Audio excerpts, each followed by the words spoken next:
그럴 때 패닉 바잉이 일어나거든요. 내가 주택을 정말 살려고 마음 먹었는데 사라지거나 뭐 팔리든 계속해서 하고 싶은 것들이 없어졌을 때 내가 보지도 않고 살려오는 경우들이 있잖아요. 패닉 바잉의 가능성이 많긴 하거든요. 이게 정말 패닉 바잉을 할 만한 물건인지를 내가 이제 보지 않고 주택을 막 사려고 하실 때 다시 한번 객관적인 눈으로 보셔야 되는데, 객관적인 눈으로 보실 때는 DSR 3단계가 시행되면서 실수요자의 대출 여력이 급격히 줄었습니다. 이게 진짜 시장 심리를 무너뜨리는 변곡점이 될 수 있을까요?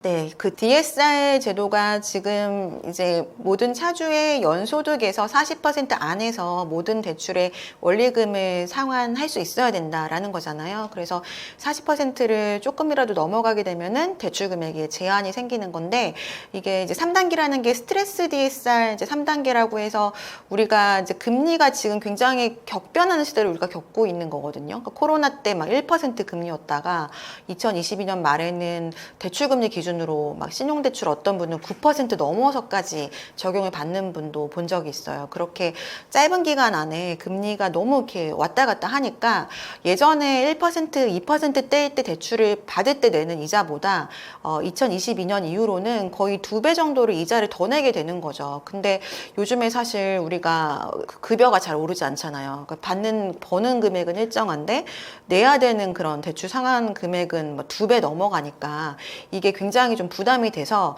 이렇게 되면 신용불량자가 늘어날 수 있고, 그러면 또 금융권들에도 악영향을 미치고 국가 경제에도 굉장히 좀 좋지 않기 때문에 이거를 미리 사전에 예방한다는 취지로 스트레스 DSR을 적용을 시키는 거거든요. 그래서 이게 1단계, 2단계까지가 지난해 7월에 적용이 됐고 올해 이제 3단계까지 적용이 됐는데, 그러니까 예를 들어 우리가 대출 금리를 만약에 뭐 4%를 적용받는다 실제로 그렇게 됐을 때 이게 나중에 더 올라갈 수 있는 여지가 있기 때문에 여기에 스트레스 금리라고 해서 가상금리를 현재 기준으로는 1.5%를 더 하는 거예요. 그래서 5.5% 기준으로 전체 대출을 얼마 받을 수 있는지를 산정하기 때문에 4%일 때보다 5.5%면 대출 받을 수 있는 금액이 더 줄어들게 되는 거고요. 그래서 대출이 내가 실제 이자를 내는 것보다 조금은 이렇게 넉넉하게 낼 수 있도록 좀 미리 사전에 예방을 해주는 거라서 대출을 받는 금액은 줄어들지만 나의 부담은 좀 또 덜 할 수 있는 거거든요.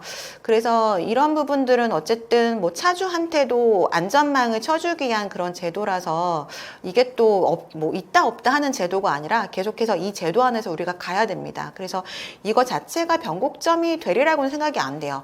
그 1.5 정도라고 해도 작년 7월이 수도권은 1.2를 미리 적용을 받고 있었기 때문에 0.3 정도 지금 좀 더 인상된 거거든요. 근데 그 정도면은 대출 금액으로는 한 5천만 원 정도, 5천만 원 미만 정도 금액이 대출 금액이 줄어드는 금액이라서 이런 부분이 큰 영향을 주기보다는 그냥 오히려 좀 안전하게 만드는 거다라고 좀 생각을 해야 되고요. 또 우리가 규제를 많이 이렇게 받아도 또 시간이 지나면 거기에 좀 익숙해져서 그 안에서 또 전략을 세우고 뭐 내 집 마련의 기회를 찾고 하거든요. 그래서 이거 자체가 변곡점을 만들 것까지는 아닐 것 같습니다. 대출 규제가 강화되자 사려는 사람도 팔려는 사람도 불안감이 커지는데 이런 불안 심리가 패닉 바잉을 촉발할 가능성은 어느 정도라고 보십니까?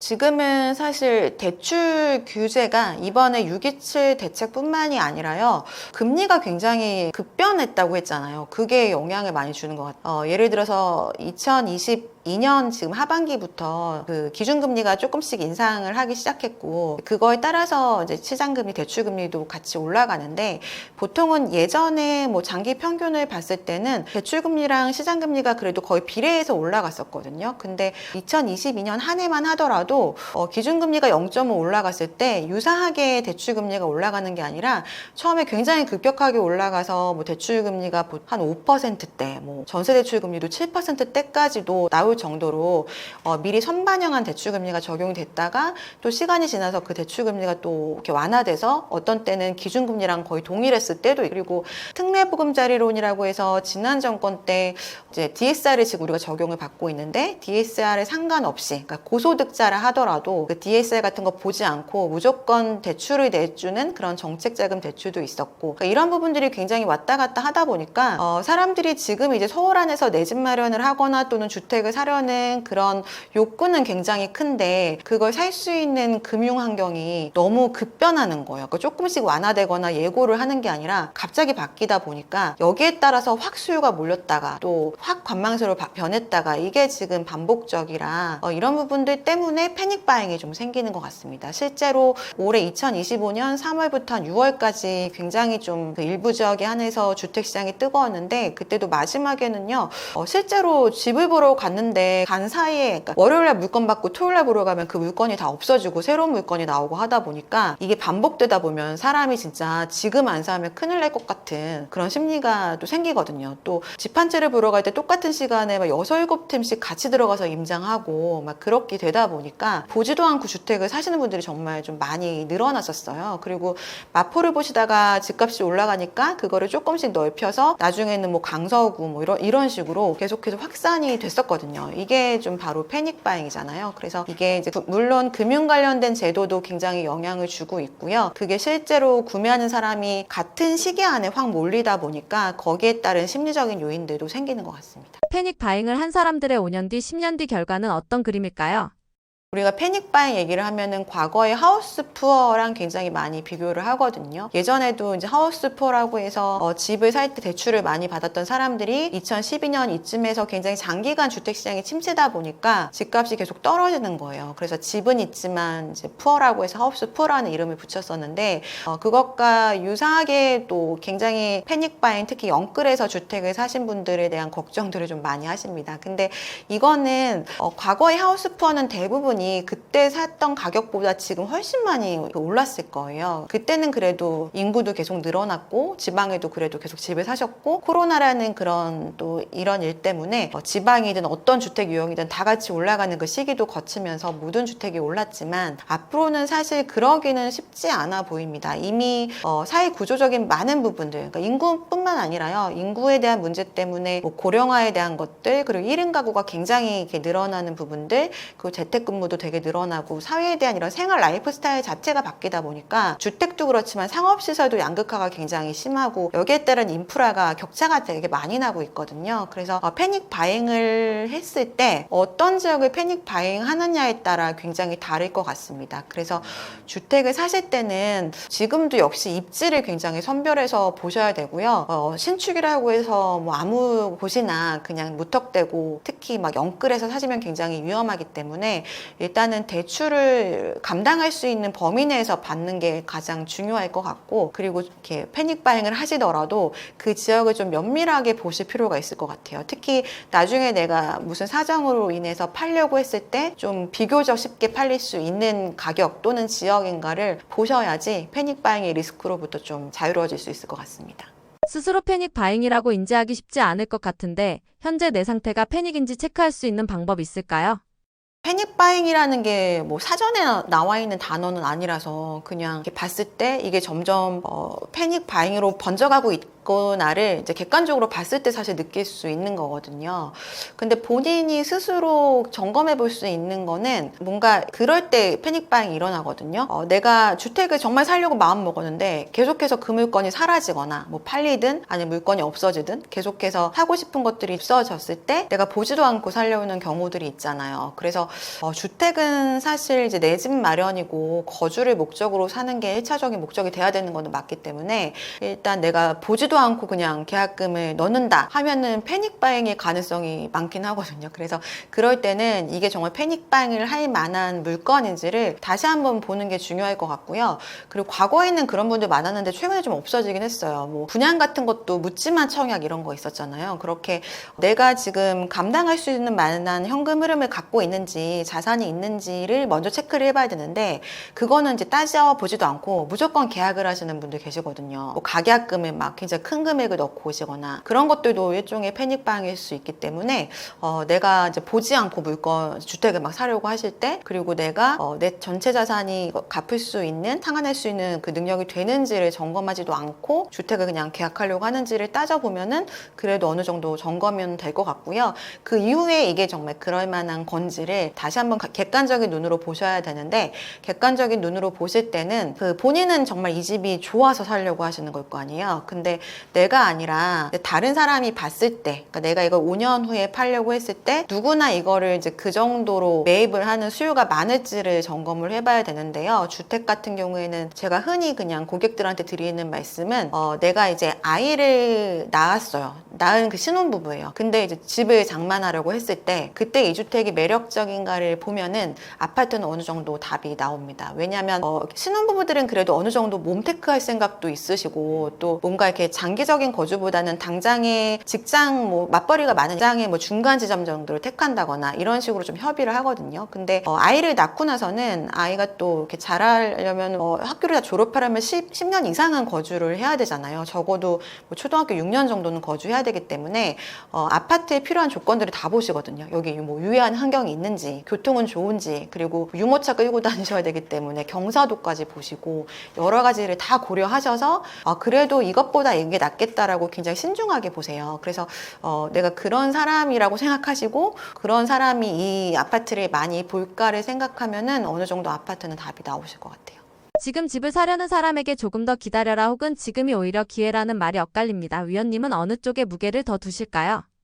지금은 사실 기다려라 혹은 지금이 기회다, 둘 다 맞는 말일 수도 있고 틀린 말일 수도 있습니다. 어떤 말이냐면은 이게 지역에 따라 좀 다를 것 같아요. 요즘엔 지금 6.27 대책이 나왔음에도 불구하고 사실 많이 받는 질문은 아파트 매입 추천에 대한 질문을 아직까지도 많이 받고 있습니다. 그만큼 정책이라는 거는 지금 당장 실제로 구매에 이어지게 하는 사람들을 지연시키긴 하지만 이 주택에 대한 그 매입 그 욕망이라던가 매입을 하려는 그 생각 자체를 없앨 수는 없거든요. 근데 그게 그냥 단순한 호기심이나 촉이라면은 없어질 수도 있겠지만, 지금에 매입하려는 거는 굉장히 좀 생존이 걸려 있는 분들이 많으세요. 그러니까 내가 가진 것들을 모두 연끌해서 내 자산을 연끌하고 거기에 받을 수 있는 적정한 대출까지 이제 고려해서 그 금액대에 좀 장기적으로 거주하면서도 나중에 이제 팔리거나 좀 오를 만한 거를 살려는 그런 자산 가치가 다 좀 낮아지고 있고, 또 지금 저성장 국면에 들어섰으니까 그러니까 그런 것들을 고려한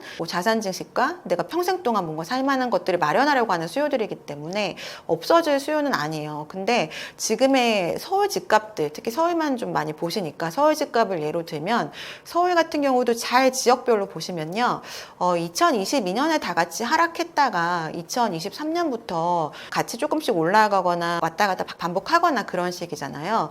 근데 서울 안에서도 전고점, 그러니까 코로나 때 그 높았던 그 고가 그 가격을 이미 돌파한 지역구가 12개 정도 구역이 있어요. 그리고 나머지는 오히려 그때보다 아직까지 하락한 가격대거든요. 그래서 서울 안에서도 굉장히 다르다는 얘기예요. 그래서 예를 들어 그 전고점 대비해서 아직까지도 하락한 그런 지역들이라면은 2022년 이후로 지금 한 3년 정도 지났는데 3년 동안에도 별다른 가격 변화가 없었다는 거거든요. 거의 보합 정도 수준인데, 그럴 거면 지금 당장 매입할 필요 없잖아요. 특히나 지금 규제도 나왔고 앞으로도 정책적인 규제가 또 있을지도 모르는데, 그 규제가 있을수록 사실은 올라갈 가능성은 좀 되게 제한적일 수 있겠죠. 왜냐하면 규제라는 게 세제 관련된 거나 금융 관련 규제가 세지거나 했을 때 여러 채 갖고 있는 분들이 좀 팔 수 있는 그런 상황들이 오는데, 매각을 하려고 할 때도 역시 도심지나 지금 많이 선호하는 지역보다는 그렇지 않은 외곽 지역을 먼저 매물로 내놓을 테니까 더 물건이 많아질 수 있거든요. 그래서 앞으로 이제 그 지역들은 더 급등할 가능성보다는 오히려 지금 유지나 또는 좀 더 낮아질 가능성이 있기 때문에 굳이 지금이 기회라고까지 할 건 없을 것 같아요. 그래서 좀 천천히 보시면서 오히려 좀 저가 매물을 잡을 수 있는 기회가 있다라면은 매입을 하라고 많이 말씀을 드려요. 그래서 단지 이제 계속해서 모니터링을 해야겠죠. 지금의 시세가 얼마고 이게 이게 전체적으로 얼마씩 조정이 됐는지도 좀 보셔야 되고, 그 중에서도 특히 이 물건이 지역 호가 대비 굉장히 낮은 금액으로 나왔다는 거를 그래야 알 수 있잖아요. 그래서 그런 저가 매물을 좀 사셔야 이 지역이 계속해서 많이 안 오른다 하더라도 내가 팔려고 할 때 남들보다 싸게 샀기 때문에 좀 더 싸게 팔 그런 기회도 있잖아요. 그래서 그런 곳은 사실 지금이 기회다라고 할 수는 없고요. 지금 많이 영향을 받는 지역들이 아무래도 많이 몰렸던 지역들, 특히 마포나 뭐 성동구 이런 지역들이 영향을 단기적으로는 받을 수 있을 것 같아요. 뭐 다시 올라갈 가능성도 있지만. 그래서 지금 오히려 규제가 시작되고 이게 실질적으로 좀 체감이 됐을 때 가격이 좀 저렴한 매물들이 나올 수가 있습니다. 실제로 마포 같은 경우도 2023년도 초에 이렇게 유명한 마레프 아파트가 13억 정도에 실제 거래가 되고 그랬었어요. 근데 지금은 거의 10억 정도 오른 금액이잖아요. 그래서 이렇게 좀 급변하는, 그러니까 가격이 단기간 많이 올라가는 곳들은 뭔가 이슈가 발생했을 때 그만큼 또 떨어질 수 있는 가능성도 있기 때문에 그런 데들은 이런 규제가 나왔을 때 오히려 좀 빨리 살펴보고 좀 더 낮은 가격으로 나온 거를 매입할 수 있는 기회가 될 수도 있어요. 그래서 지역에 따라서 좀 달리 봐야 될 것 같습니다. 이재명 대통령은 6.27 규제를 발표하면서 이건 맛보기에 불과하다라는 발언을 했습니다. 만약 규제가 더 강화된다면 실수요자들은 어떤 전략을 가지고 고려해야 한다고 생각하십니까? 지금도 이미 저런 가능성을 열어두고 매입 전략을 세우시는 분들이 있으시거든요. 특히나 근데 이 부분은 매매 관련된 부분보다는요, 전월세 시장이 불안해서 이제 주택을 매입하려는 분들이 많습니다. 그래서 사실 이제 이재명 정권이 진보 정권이라서 과거처럼 이제 규제를 더 할 거다라는 예상을 좀 더 많이 하시는데, 사실 정책이라는 게 물론 정권의 성격도 있겠지만 그때그때 여러 가지 상황들, 예를 들어 뭐 코로나라던가 예전에 뭐 카드 사태라던가 뭐 이런 이슈가 발생했을 때 유동성을 풀거나 하는 경우들도 생기기 때문에 너무 정책만 보실 필요는 없는 것 같아요. 또 주택시장에 영향을 주는 게 정책도 있지만 뭐 인구 구조나 사회 구조적인 변화도 있고 금융 관련된 여러 가지 환경들도 있고 굉장히 다양한 원인들이 있잖아요. 근데 가장 근본적인 원인은 사실 주택시장은 수요와 공급이에요. 그래서 당연한 거죠. 이게 주택이라는 게 정해진 가격이 없기 때문에 수요와 공급의 밸런스에 따라서 그 지역의 가격들이 결정이 되는 거고, 이런 부분들은 사실 정책으로 어떻게 할 수가 없는 거거든요. 그래서 지금도 규제가 나왔지만 계속해서 서울 아파트 가격은 올라갈 가능성이 있다라고 말하는 게, 공급에 대한 정책이 나온다 하더라도 이게 단기간 공급이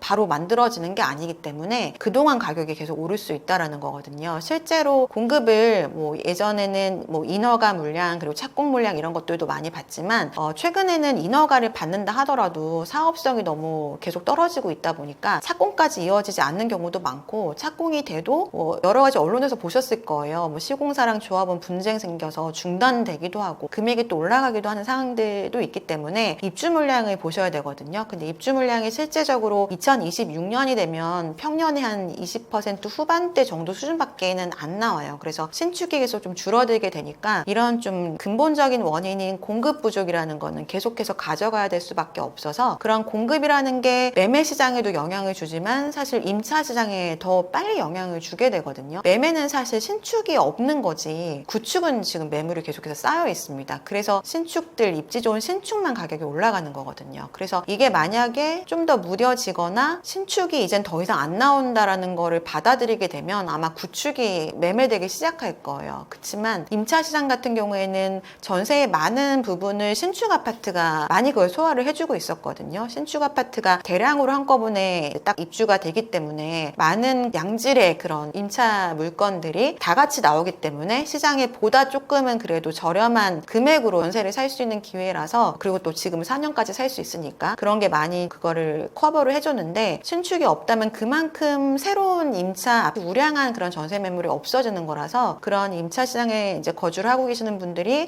지금 비교적 신축인 거나 뭐 이런 쪽에 좀 집중을 하게 되겠죠. 그렇게 되면 점점 좀 뭐 빌라까지도 전세 가격이 계속해서 올라갈 수 있어서 전세 가격이 계속 올라갈 바에는 그냥 지금 주택을 매입해야겠다라는 전략을 세우시는 분들이 지금도 계세요. 그래서 저는 그거는 정말 뭐 나쁘지 않다라고 생각이 되거든요. 전월세 시장도 불안하고 또 월세화 계속 되고 있고 또 전세 대출도 DSR 안에 포함될 수 있다라는 얘기도 계속해서 나오기 때문에 지금이라도 사실 그냥 중저가 아파트들은 지금 굉장히 매물이 많은 상황이거든요. 그 중에서도 제가 호갱노노나 네이버 이런 것들로 매물들을 많이 좀 보는데, 그런 것들 보면은 과거 대비해서 정말 이 가격이 맞아 할 정도로 굉장히 가성비 좋은 그런 매물들도 좀 많이 있습니다. 그래서 물론 뭐 이제 마용성 이런 데 제일 선호하시지만 내 집 마련을 위해서는 외곽 지역에 있는 것들을 그런 지금이라도 보시고 장기적으로 좀 그런 전략적으로 주택을 매입하시는 것도 괜찮은 시점인 것 같습니다. 6.27 대책 이후 노후 아파트 구매 전략은 어떤 게 있을까요? 6.27 대책 이후로 구매력이 좀 줄어들게 되니까 아예 그 같은 지역 안에서 좀 더 구축을 보시거나 면적을 줄여가시거나 아니면 지역을 바꾸시거나 세 가지 중에 하나로 전략을 다시 재수립하시는 분들이 계시거든요. 근데 이 중에서도 좀 저는 더 추천해 드리는 거는 입지를 유지하시고 그 안에서 다른 전략을 찾는 거를 가장 추천을 드리긴 해요. 근데 신축 아파트가 또 굉장히 오를 대로 올라서 지금 구축과 차이가 굉장히 많이 나고요. 특히 이제 재건축을 예정한 그런 30년 이상 된 노후 아파트에 비해서도 굉장히 가격 차이가 많이 나다 보니까 최근에 아예 그 노후 아파트, 그러니까 30년이 넘은 재건축 대상의 아파트들은 이미 가격이 많이 올라가고 있습니다. 이재명 정권 들어서면서도 도심에 재정비 사업으로 주택 공급하겠다 그렇게 발언을 하셨기 때문에 이런 거에 대한 완화책이 나오리라고 기대하시는 분들이 미리 이제 새 아파트가 될 재건축을 매입하시는 경우들이 있거든요. 그래서 그런 아예 노후된 아파트들은 이미 가격이 좀 많이 올라간 상황이고요. 노후 아파트가 신축 대비 굉장히 저렴하려면 좀 애매한 구축이어야 되거든요. 한 예를 들어 10년에서 한 15년 사이 정도, 20년 정도까지 이 정도 사이 되는 그런 애매한 구축 아파트들. 왜냐하면 그 정도 연수가 되는 아파트들은 용적률도 어느 정도 받아놓은 상태라서 이게 막 30년이 되더라도 재건축이 되기는 좀 쉽지가 않은 상황이라 그 상태에서 계속해서 뭐 리모델링을 하든가 아니면 그 상태로 거주를 하셔야 되는 경우들이에요. 그리고 아니면 좀 이렇게 나홀로 아파트 같은 세대수가 굉장히 작은 아파트들도 있고요. 그래서 그런 경우도 사실 지역에 따라 조금 다를 수는 있을 것 같아요. 이미 좀 지역이 굉장히 외곽 지역인데 그 안에서 신축되신 노후 아파트를 사게 되면 사실 이제 나중에 이제 거래하기는 굉장히 쉽진 않을 것 같아요. 전세 가격이랑 거의 유사해질 가능성도 있는 거고요. 최근에 저는 이제 동작이나 용산 같이 이제 서울 안에서 중심부에 있는 지역들을 비교해 본 적이 있는데 그런 데를 봤을 때는 신축보다 그 애매한 구축 아파트가 거의 가격이 한 30% 이상은 저렴한 정도의 매물들이 있더라고요. 그리고 동작구 같은 경우도 한 뭐 11억, 12억에서 뭐 14억 정도 되는 그 아파트가 이제 시세로 형성이 되어 있는 곳들이 있던데 그런 데들 중에서도 비교적 이제 대단지인 아파트들 그리고 주변에 뭐 유해환경 없고 초등학교도 있고 막 이런 좀 비교적 입지 좋은 아파트들의 애매한 구축 같은 경우는 매입을 해도 안전할 거라고 좀 생각이 되고요. 이것도 역시 지역이나 주변의 입지들을 좀 따져봐서 좀 달리 결정을 하셔야 될 부분인 것 같습니다. 신축보다 노후 아파트가 더 합리적이라는 말은 일반인들이 듣기에 잘 이해가 안 갈 수도 있을 것 같습니다. 실제로 이익을 창출할 수 있는 전략인가요?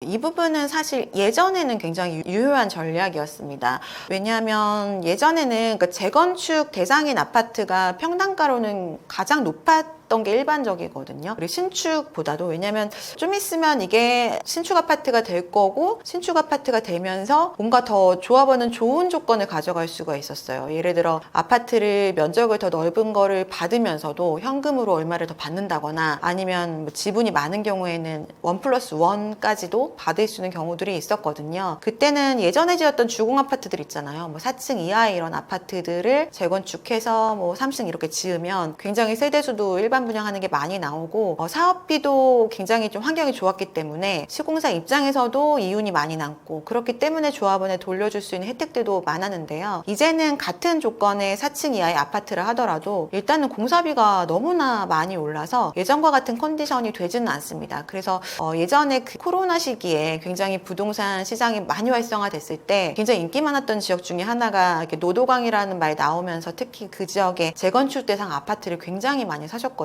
근데 이미 기사가 오래전부터 됐잖아요. 예전에는 10억까지도 이제 거래가 됐던 게 그때는 이제 10억에 사도 그 10억에 샀어도 나중에 재건축이 되면은 더 넓은 아파트 받으면서도 현금 받고 막 이런 조건으로 그거를 샀었는데 이제는 그렇지가 않은 거예요. 일단 재건축이 되면은 돌려받는 게 아니라 오히려 부담금을 5억 이상은 내야 된다라는 그런 시뮬레이션 결과들이 많은 언론을 통해서 배포가 되니까 그 지역 아파트가 이제 5억까지 떨어져도 이거를 이제 매입하는 사람이 거의 없는 상황이거든요. 그래서 예전에는 노후 아파트를 사도 오히려 이게 또 굉장히 좋은 재테크의 전략이 될 수 있어서 그거를 몸테크라는 단어로 얘기를 많이 했잖아요. 근데 이제는 사실 노후 아파트가 모두 다 그렇지는 않아서 그것도 옥석 가리기를 해야 되고요. 애매한 구축 아파트 같은 경우는 사실 굉장히 저렴하게 사면 오히려 신축 아파트를 이제 비싸게 사기 힘든 사람한테는 대안이 될 수는 있을 것 같지만 동일한 조건에서 가치 상승을 똑같이 하는 시기가 왔을 때는 그래도 구축보다 신축이 더 많이 올라갈 수 있는 여지는 여전히 있기 때문에 그게 더 좋은 전략이라기보다는 대안이 될 수 있을 것 같습니다. 그렇지만 이게 시간이 많이 흘러서 뭐 20년 이상이 지났다 했을 때는 신축에 대한 키워드가 지금처럼 그렇게 강하게 작용할 것 같지는 않아요. 왜냐하면 요즘에 가장 뭐 프리미엄 아파트, 고가 아파트로 가장 좀 이름이 많이 나오고 있는 원베일리 아파트가 30년, 40년 지난다고 해서 다시 재건축되지는 않겠죠. 그래서 신축이라는 거를 굉장히 선호하는 이유가 똑같은 입지에 있지만 이 아파트의 설계가 굉장히 계속해서 발전이 되고 특히나 그 안에 있는 커뮤니티가 구축과 신축이 비교할 수 없을 정도로 너무나 퀄리티가 다르잖아요. 그러니까 그게 정말 개인의 삶의 질까지 달라지게 할 정도로 굉장히 좀 고급화되고 있기 때문에 신축을 선호하는 거거든요. 근데 그게 우리나라에만 있는 현상인 것 같아요. 우리나라가 워낙에 아파트가 비중이 거의 65% 정도 되고 또 이 아파트를 때가 되면은 계속해서 새 걸로 바꿔주면서 좋은 환경과 뭐 이렇게 현금 보상까지 해주는 그런 이제 자동적인 뭔가 시스템이 있었는데 이게 이제는 당연하게 되는 게 아니잖아요. 지방은 이미 오래전부터 재건축이 잘 안 되고 있고 서울도 이제 머지않아서 이제 그런 환경이 올 수 있기 때문에 그때는 그냥 아파트의 이런 환경이 계속해서 업그레이드되지 않는 상황이 올 것 같습니다. 그때 되면은 다시 입지로 돌아설 수 있거든요. 그래서 굉장히 가장 좋은 아파트를 사면 좋겠죠. 그렇지만 정말 일부의 사람들한테만 해당이 되는 얘기이기 때문에 내가 그냥 거주 목적이라면 당장 커뮤니티 같은 것도 좋지만 장기적으로 봤을 때는 입지가 굉장히 좋은 그런 구축들 같은 거를 잘 찾아내면 좋을 것 같고 그걸 찾아내는 시점은 지금처럼 신축이 굉장히 선호하고 있는 이런 시기는 반대로 구축은 굉장히 저평가 받고 있는 거거든요. 그래서 이런 시기에 좀 찾아낼 수 있는 그런 좋은 또 기회가 될 수도 있을 것 같습니다. 불과 몇 달 전에 우리는 똘똘한 한 채를 외쳤습니다. 하지만 대출 규제로 그 똘똘한 한 채 전략이 위축된 지금 가성비 노후 아파트가 새로운 대안이 될 수 있을까요? 가성비 아파트를 찾는 팁이 있다면 어떤 게 있을까요? 똘똘한 한 채 전략은 예전엔 이게 뭔가 트렌드였지만 이제는 좀 장기적인 키워드가 될 것 같아요. 주택이 특히나 지금 서울 아파트 가격은 뭐 몇 채나 살 수 있을 정도로 뭐 그렇게 가격이 저렴하지 않고 또 많은 사람들이 대부분의 자산을 정말 다 투입을 해야지 살 수 있는 정도 수준이기 때문에 일단 주택을 통한 뭔가 이런 재테크 이런 것들은 어느 정도 한계에 온 것 같고요. 특히나 또 세제나 이런 부분들이 뭐 어떤 정권 때문에 이게 뭐 종부세도 높아지고 뭐 취득세도 높아지고 하기보다는 이제는 장기적으로 부동산 관련된 세제는 높아질 수밖에 없거든요. 왜냐하면 뭐 계속 고령화되고 있잖아요. 이제는 그 경제 활동을 하는 인구 한 명이 그 노인의 부양비를 감당해야 되는 게 계속해서 늘어나고 있는 상황이고 우리나라가 굉장히 좀 그 신흥 개발도상국으로 선진국이 된 사례이기 때문에 이렇게 계속 축적해 놓은 사회복지 재원도 없잖아요. 그래서 이게 뭔가 세제로 해결을 해야 되는데 사실 지금 모든 세계가 대부분 그렇지만 경제가 더 이상 성장하는 속도가 굉장히 더딘 상황이라 이거를 뭔가 세제를 거둬야 될 때는 자산이 좀 많다거나 특히나 부동산 같은 자산이 사실은 가장 큰 이제 정부 입장에서는 대안이 될 수 있기 때문에 그런 세제를 정권에 따른 게 아니라 언제든지 관리를 하셔야 되거든요. 그리고 그런 부분을 이미 예전에 다주택자분들은 굉장히 인지를 하고 계셔서요. 그 지난 정권에서도 정권이 바뀌었다고 해서 다시 막 주택을 두 채, 세 채 산다는 사람은 거의 보지를 못했어요. 그냥 오히려 그때까지 다주택자이신 분들도 좀 정리를 하거나 뭐 증여하거나 이런 경우들이 더 많으셨거든요. 그래서 앞으로는 똘똘한 한 채, 뭐 똘똘하지 않다 하더라도 그냥 한 채를 갖는 전략이 계속적으로 유효할 수 있을 것 같고요. 그리고 예전에는 지금 부동산 관련된 자산이 대부분 투입이 되고 재테크도 부동산으로 했다면 이게 어느 정도는 금융 쪽으로 분산이 될 것 같아요. 이제는 뭐 우리나라가 국내 주식뿐만 아니라 해외 주식까지도 개개인이 다 자유롭게 많이들 하고 계시기 때문에 집은 이제 한 채 가지고 재테크는 뭐 금융이나 주식 쪽으로 하고 이런 것들이 또 젊은 사람들의 트렌드잖아요. 그래서 이 똘똘한 한 채 전략이라기보다는 앞으로는 그냥 한 채를 사는 것들이 굉장히 대부분의 사람들의 내 집 마련 전략이 될 거라고 이제 보고 있습니다. 그리고 지금 가성비 좋은 노후 아파트를 매입하는 이제 전략 같은 경우는 일단은 자기 그 가능한 금액 범위 내에서 하는 게 가장 중요하니까요. 어디라고 딱 정해두기보다는 내가 주택 구입에 쓸 수 있는 자산을 일단 한번 점검해 보시고요. 그리고 내가 매월 낼 수 있는 원리금 정도가 얼마인지를 먼저 책정을 해보시고 거기에 맞는 적정한 대출이 얼마인지를 계산하시는 게 중요할 것 같아요. 대출이 뭐 6억 제한이라고 해서 굉장히 규제를 심하게 했다라고 생각하지만 사실 원리금 내는 걸 생각해 보면 매월 300만 원 이상씩은 주택담보대출에 이걸 써야 되는 거거든요. 근데 그 300만 원 이후에도 뭐 생활비도 써야 되고 다른 대출 금액도 있을 수 있고 여러 가지 비용들이 많이 나가는데 그걸 300만 원 정도를 내는 게 쉽진 않잖아요. 그래서 대출을 얼마 받을 수 있는지에 따라서 내가 정책에 끌려다니기보다는 일단 내가 가지고 이제 주택 구입에 쓸 수 있는 게 대출까지 얼마인지를 정확하게 계산하시면 사실 정책에 있어서 이렇게 크게 뭐 패닉바잉이라던가 이렇게 끌려다니지는 않을 수 있거든요. 그래서 이 주택을 다른 자산은 모르더라도 뭐 주식 같은 거는 경우에 따라서 빨리 사고 팔 수 있기 때문에 근데 부동산만큼은 내가 팔고 싶다고 절대 팔리지가 않거든요. 지금도 고생하시는 분들이 너무너무 많으세요. 그래서 그냥 감당할 수 있는 게 제일 중요하기 때문에 금액을 좀 딱 정하시고요. 금액대 안에서 좀 찾아보시되 일단 가장 중요한 건 우선순위는 그 입지를 먼저 보시라고 늘 말씀을 드리고 있고요. 입지 안에서도 그 다음에 줄여야 될 거는 이제 면적인 것 같습니다. 그렇지만 또 면적도 개인에 따라서는 정말 좁게 못 사시는 분들도 있기 때문에 성향에 따라서 내가 뭐 최소한 좀 견딜 수 있는 면적 이런 것들을 좀 한번 고민을 해보시고 그 다음에 이제 그 주택의 전체 세대수를 한번 보시고 그게 다 했는데도 금액이 좀 맞지 않다라고 하시면 좀 외곽 쪽으로 넓혀가면서 지역을 반경을 넓히시면서 그 다음에 찾아보시는 게 중요하고 지역을 옮기실 때는 다른 지역을 보시게 됐을 때는 그 지역 안에서도 가장 좋은 입지를 보시는 게 굉장히 중요한 것 같아요. 그래서 서울도 마찬가지지만 지방도 어느 특정 지방의 그 주택 경기가 살아날 때는 그 지역 안에서 가장 대장 아파트나 가장 좋은 지역부터 가격이 올라가거든요. 예를 들어 울산 같은 경우가 광역시 중에서 지금 상승으로 전환한 대표적인 사례인데 울산이 한동안 되게 안 좋았던 게 관련된 제조업이 굉장히 너무나 안 좋았었고 그리고 인구도 많이 이제 외국인 근로자들 빠져나가고 하면서 인구도 많이 줄어들었고 했었는데 공교롭게 공급이 뭐 코로나 이럴 때 굉장히 없었어요. 그래서 신축이 계속 없고 또 어느 정도 산업도 예전에 그렇게 어려웠을 때보다는 계속 좋아지니까 지역 경제가 또 좀 괜찮아지고 하니까 이제 그 지역 안에 있던 구축들이 살아나기 시작해서 전체적으로도 상승 전환이 됐거든요. 거기도 보면은 가장 그 지역에서 입지가 좋은 그 울산의 무슨 참산동이라던가 뭐 달동 이런 데부터 거래가 됐어요. 그래서 마찬가지로 다른 지역을 보실 때도 그렇게 지역 안에서도 입지에 따라서 조금 넓혀가면서 보시는 게 좋을 것 같습니다. 마용성 이외에도 숨어있는 가성비 지역이 있다면 어디라고 보십니까? 마용성은 이제 가성비라고 부를 수는 없을 것 같고요. 이제 강남 상구 다음으로 굉장히 많이 올랐고 평당 금액으로는 강동구보다도 마용성 3개 지역이 더 비쌉니다. 그래서 강남 상구와 마용성은 이제는 그냥 그 굉장히 선호도가 높은 마용성은 계속해서 그냥 고가 지역으로 이제 좀 굳혀진 그런 느낌이 들고요. 마용성 다음으로 선호도가 있는 데가 아무래도 한강 그 벨트라인에 따라서 뭐 이제 광진구라든가 뭐 동작구, 뭐 양천구, 영등포구 뭐 이런 지역들로 확산이 되거든요. 근데 그 지역들로 봤을 때 지금 현재는 이제 동작구 같은 경우가 가격대가 다른 한강벨트 라인보다 다소 좀 낮게 책정되어 있는 편이에요. 예를 들어 옆에 있는 뭐 영등포구나 이런 지역보다도 평당 금액이 평균 가격은 좀 낮은 편이거든요. 그래서 그 마용성 외에 가성비를 찾는다면은 그런 지역들을 보시면 좋을 것 같아요. 근데 특징이 동작구가 아파트 비중이 굉장히 낮은 편입니다. 그러니까 주변이 아파트가 계속해서 신축이 별로 없었고 그 빌라나 뭐 단독 다세대 다가구 이런 주택들이 좀 많았던 지역이거든요.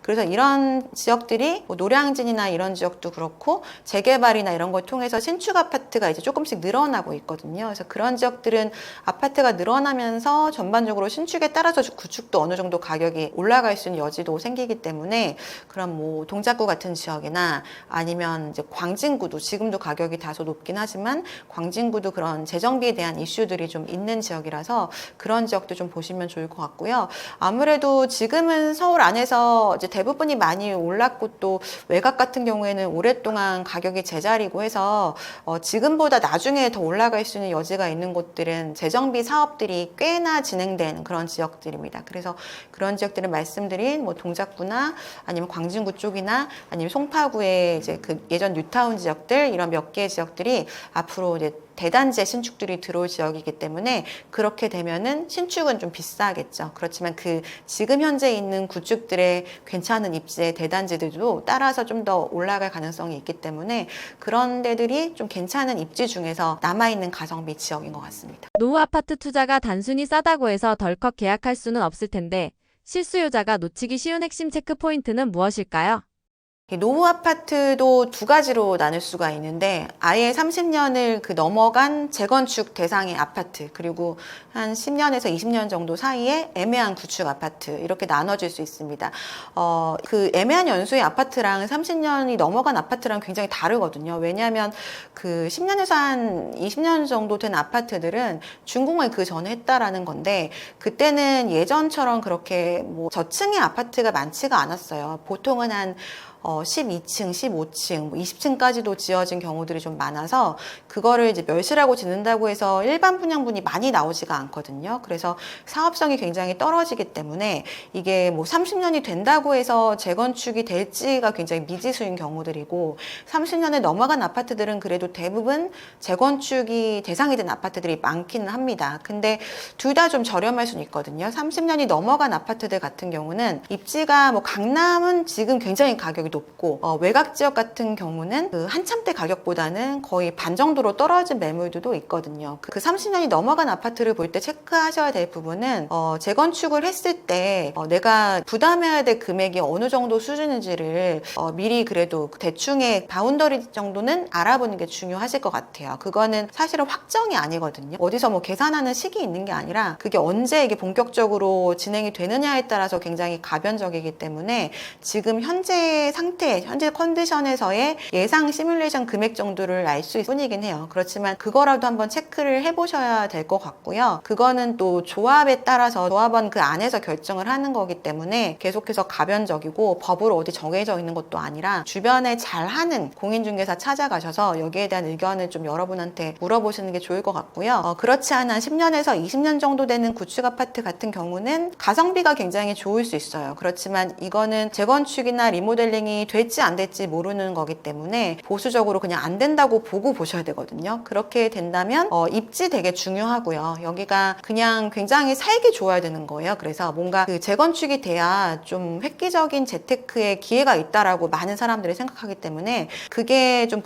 불분명하다면 살기가 정말 좋아야 뭐 전세든 매매든 수요가 꾸준하잖아요. 그래서 거주하기 굉장히 좋은 환경인지를 여러 가지 그런 많이들 알고 계시는 아파트에 대한 그 입지 분석을 한번 해보시고 그리고 매물들이 아마 꽤 많이 있을 가능성이 있거든요. 그래서 매물이 아마 5천만 원 정도씩 차이가 나면서 호가들이 많이 올라가 있을 텐데 진짜 사고 싶은 생각이 있으시다면 부동산들 좀 많이 다니시면서 임장해 보시면서요 저가로 매물을 사는 게 제일 중요합니다. 우리가 그냥 시간 지나면 굉장히 크게 올라갈 수 있는 시기가 지났기 때문에 매입 가격이 되게 중요하거든요. 뭐 주식과 비교할 건 아니지만 주식도 평단가가 중요하잖아요. 그래서 주식은 이렇게 나눠서 분할 매수하라 이런 얘기 많이 하잖아요. 근데 주택은 분할 매수는 할 수 없기 때문에 그냥 그 매입하는 금액이 일단 저렴해야 내가 그만큼 안전 마진 또는 안전 매각 금액 정도의 폭을 확보할 수 있는 겁니다. 그래서 일단 시세를 쫙 보시고 이게 어떤 추이로 흘러가는지를 좀 지켜보시고 그럼 뭐 이 정도 금액이면 살만하다라는 매물이 나올 때가 있을 거예요. 그래서 그럴 때 한번 매입을 하시는 걸 추천을 드리고요. 그리고 여러 가지 어플들이 있잖아요. 요즘엔 네이버 부동산도 그렇고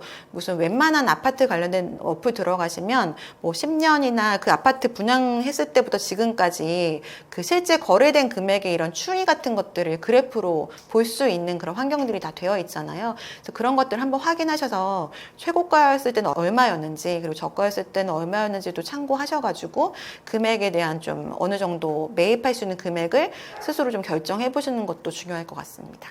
2025년 하반기 및 2026년 상반기 부동산 전망은 어떻게 보시나요? 사실 언론에 나오는 거는 올라가는 지역만 많이 나오잖아요. 뭐 어떤 아파트가 한꺼번에 뭐 30억 올랐다, 뭐 100 몇십억에 팔렸다, 이런 기사가 너무 많이 나오니까, 저희는 이제 회사의 특성상 지방에 많이 가거든요. 근데 지방에 가면 굉장히 정말 표정이 안 좋으세요. 뭔가 이런 거에 대한 세미나나 강연 같은 걸 할 때 사례를 들어서 말씀을 드려도 정말 웅성웅성 거리시거든요. 정말 남의 나라 얘기고 아파트 한 채가 무슨 100억이 넘냐, 정말 말도 안 되는 얘기라고 많이들 생각하세요. 그만큼 사실 전국의 모든 주택시장을 만약에 언론에서 다룬다면 사실 이런 얘기가 나올 수 없거든요. 지금 2022년 하반기부터 지금까지 계속 그냥 하향 안정세, 하향 보합세예요. 그래서 이렇게 주택시장이 이슈화될 일이 없는 정도로 굉장히 지금은 별 그 금액에 대한 차이 없이 굉장히 오랫동안 이렇게 장기 침체되고 있는 거고, 오히려 뭐 대구 경북 같이 공급이 많았던 지역들은 그때부터 지금까지 2022년 하반기에 팔려고 내놨는데 2025년 하반기까지 안 팔리는 주택이 대부분이거든요. 오랫동안 거래도 안 되고 그 와중에 이제 준공이 다 됐는데도 계속해서 분양이 안 되는 곳들도 많아서 건설사들도 더 이상 수주를 하지 못하고, 이런 게 정말 너무나 차이가 많이 나고 있는 지금 상황입니다. 그래서 지금 굉장히 급등하고 있고 많이 올라가는 거는 정말 서울의 다도 아니고 서울의 몇 개의 구만이 이렇게 급등했다가 낮아졌다 하는 거예요. 그렇지만 어쨌든 그 지역이 전체 시장을 견인하는 게 그 지역들이 너무나 크게 올라가니까 서울은 계속해서 플러스고, 그리고 서울이 워낙에 이제 주택도 많고 시장을 좀 굉장히 견인하고 있으니까 전국에 대한 수치도 플러스로 전환할 때가 굉장히 많았어요. 그래서 전망을 이제 전체적으로 봤을 때는 별다를 거 없이 뭐 올해나 내년까지도 지금과 같은 기조가 이어질 것 같아요. 그 얘기는 지방도 뭐 특별한 이벤트가 없으면 거래가 활성화되긴 사실 쉽지 않은 상황이고, 뭐 서울의 외곽 지역도 마찬가지인 상황이거든요.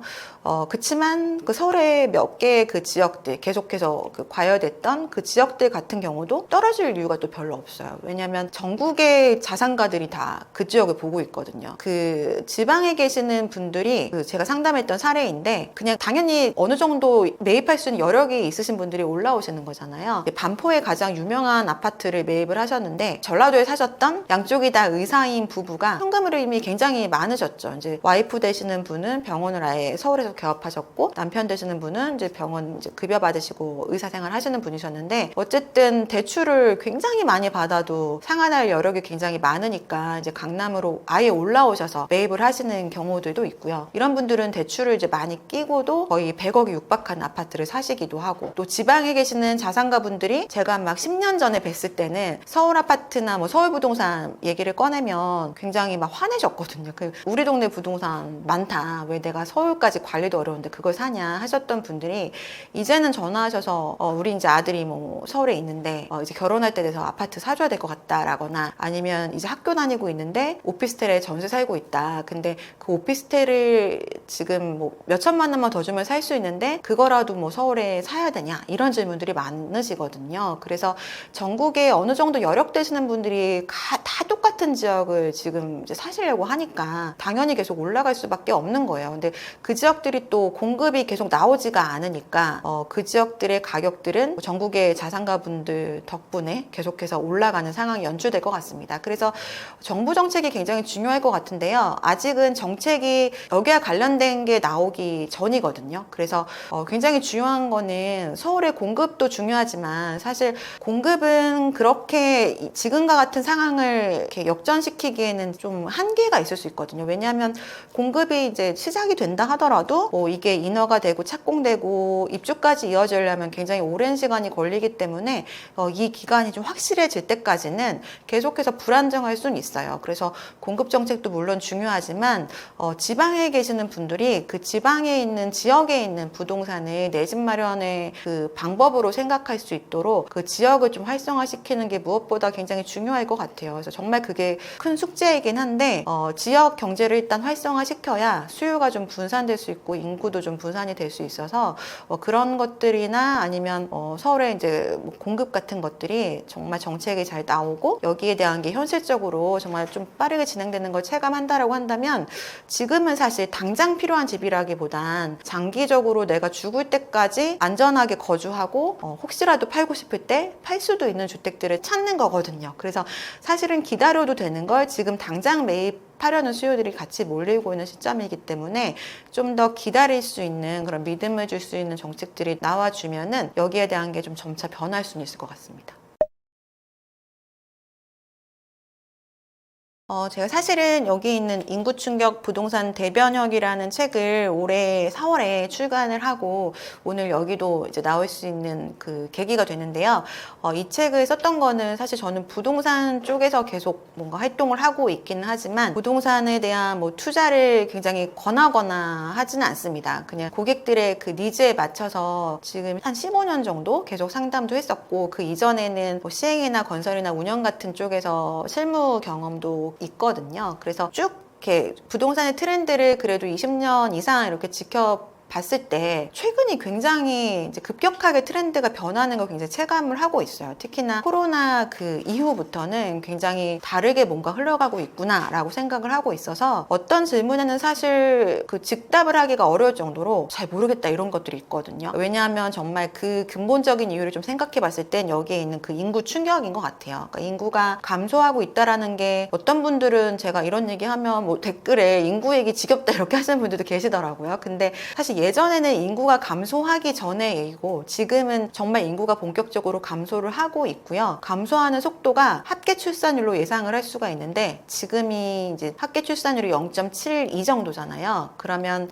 이제 100명이 50쌍의 부부가 100명이 다음 세대가 되면은 아이를 100명이 36명을 낳는 거거든요. 그러니까 100명이 36명으로 줄어들게 되고 36명이 지금 현재 출산율 목표가 1인데 그거를 달성한다 하더라도 18명이 되는 거예요. 그럼 지금의 100명 인구가 손자 손녀 그 시대가 되면은 18명으로 줄어들게 되는 겁니다. 거의 뭐 20%도 안 되는 수준으로 줄어들기 때문에 예전 같은 그런 마인드로 부동산 시장을 이제 대하거나 무작정 뭐 부동산 불패, 뭐 강남 불패 이렇게 하는 건 너무나 구시대적인 발상인 것 같고 또 하나는 지금의 자녀들은 굉장히 어르신들과는 세대 차이가 거의 외국인 수준으로 나거든요. 예전 분들은 거의 우리 할머니 할아버지 뻘 되는 분들은 아예 빈곤 국가에서 살았던 세대고 그 다음 세대이신 세대들은 우리나라를 이렇게 일으키신 개발도상국에서 사셨던 세대라면 지금 아이들은 선진국에서 자라난 세대라 주택을 바라보는 시선이 굉장히 다르더라고요. 두 부류로 나눌 수가 있는데 한 부류는 완전히 투자나 투기 목적으로 보는 어린 친구들이 있고 한 부류는 아예 주택은 그냥 아예 그냥 임차로 살 거야 하고 그 주식 쪽이나 금융 쪽에 관심을 갖거나 아니면 다른 뭐 취미나 이제 본인이 좋아하는 것들에 집중을 하는 경우들이 있더라고요. 그래서 이런 거에 좀 대비를 하려면 일단 인구 구조나 이런 거에 대해서 알아야 되고 그리고 부동산 트렌드가 요즘에 어떻게 흘러가는지를 알아야 그 뒤에 뭔가 정책 얘기를 하든 무슨 이슈가 발생을 하든 그 기본적인 이 지식 베이스 안에서 해석을 할 수 있을 거라고 생각이 돼서 기본적인 얘기들을 좀 다뤘고요. 뭔가 내가 정말 뭐 부동산 투기 이런 거 해라 이런 거를 듣고 싶다면 사실은 좀 안 맞을 수는 있지만